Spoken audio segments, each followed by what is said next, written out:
Hi friends, పూర్ణం బూరెలు ఇలా ఒకసారి ట్రై చేయండి. ఫస్ట్ టైం చేసేవాళ్ళు కూడా చాలా ఈజీగా చేసేస్తారు. అమ్మవారికి ఎంతో ఇష్టమైన ప్రసాదం కదా.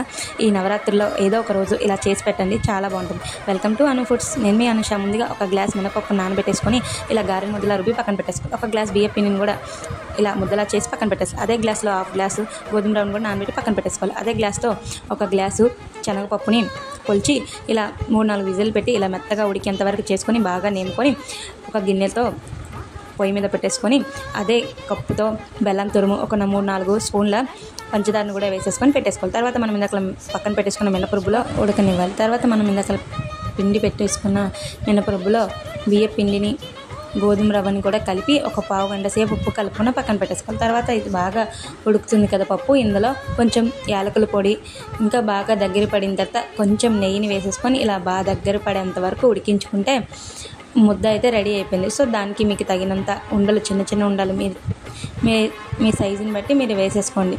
సో ఇలా చిన్న చిన్న ఉండల్లా చుట్టుకొని అన్ని ఉండల్ని ఆయిల్ ఏం రాయక్కర్లేదు, ఎందుకంటే ఆల్రెడీ మనం నెయ్యి వేసాం కాబట్టి ఇలా ఉండాలని చుట్టేసుకోవాలి. ఇందాక మనం పక్కన పెట్టేసుకున్న రుబ్బులో కొంచెం పంచదార కొంచెం సాల్ట్ వేసి బాగా కలుపుకొని ఆ రుబ్బులో ఒక్కొక్క ఉండని ముంచుతూ ఇలా పెనంలో వేసేసుకోవడమే.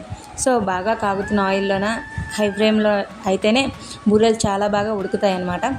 సో ఇలా అన్నిటినీ వేసేసుకోవాలి. ఇలా చేతితో వేయడం మీకు రాకపోతే ఇలా ఒక గరిటె సహాయంతో వేసేసుకుంటే బూరెలన్నీ చాలా చక్కగా వచ్చేస్తాయి.